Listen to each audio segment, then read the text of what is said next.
Here's one. What does it mean to be human, and how has modern science influenced who we are? Our next guest has made that subject his speciality. Well, Professor Oren Harman, nominated for the prestigious Pulitzer Prize, joins us now to talk about his new book, Evolutions, 15 Myths That Explain Our World. Professor, welcome to you. What are you trying to do with this book? Well, I was trying to sort of retell the great saga of the birth of the universe and the evolution of life on planet Earth.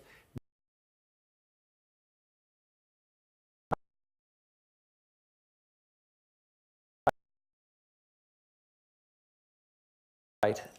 So if you're interested in sort of, where time came from, or how the solar system came about, or what the origin of the moon is, or how life, once it solved the chicken and egg problem, invented these amazing things called, vision and sex and gender and flight and consciousness and language, then these are short stories that you can sort of think of as kind of like little chocolates that you can unwrap before you go to bed and eat them.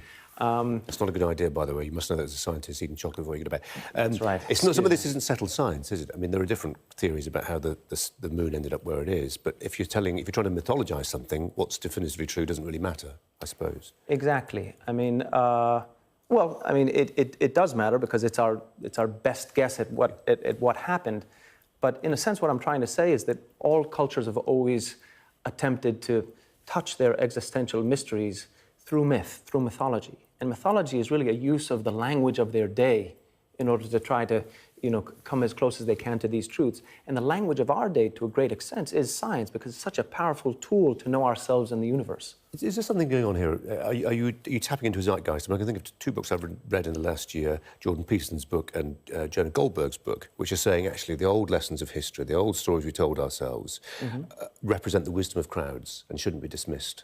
For sure. And there's something about modern science which it claimed to be a replacement for the age-old mythologies. They told stories about the world hatching from an egg, and we now have the Big Bang and the multiverse and all that. So, we're wiser. But in a sense, the existential mysteries are deeper than what knowledge can tell us. And so we should, while continuing the march of science forward, we should adopt a kind of modesty that would serve us well when we contemplate these age-old issues like the meaning of motherhood and sacrifice and hubris and immortality and hope. So a lot of scientists will take the view that they want to step away from creationists and be very evolutionist, but you're essentially saying that there is room for some crossover, well, that needs to be examined. Not to creationism. All of these stories are based on, a true belief that evolution, the evolutionary description of how life evolved, is a correct one, or as close as we can get at this point. But what I wanted to do was to try to, rather than writing science in the technical sense or even in a popular sense, to really write it in a mythical tone that would allow us to understand better what kinds of questions can be usefully addressed by the scientific method and which ones are really outside of its purview. And you do that, it seems to me, by looking at very specific moments. So, for instance, two examples, a panicking mitochondrion introduces to sex. You can enlarge on that if we give you time.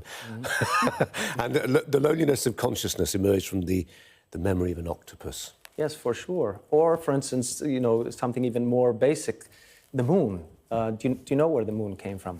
Well, we hit by a big asteroid and it plowed out of our That's right. mass. So it really came when we were still at a fairly molten state. That's right. And so the moon is really, it came from Earth. It's a part of Earth. And quite interestingly, the moon is, the days used to be much shorter. They were 4 hours long because the moon is constantly moving away from the Earth at the pace of the growth of fingernails, about an inch and a half per year. So I use that in order to re-examine the notion of what motherhood is. Because obviously the moon came from the Earth, in a sense, we're its mother, but it's also moving away as children do from their mothers. Another example is the whales, so the terrestrial mammals that left land and returned into the seas and became these beautiful, majestic creatures that we call whales. They used to be dog-like creatures 65 million years ago on the shores of Tethys in modern-day Pakistan. You've changed my life. I'm never going to cut my fingernails again in the same way. I shall think about the moon moving away from the Earth. Oren, that's all we've got time for now, but thanks so much for coming in. Oren Harman. So much. Thanks a lot. Let's take a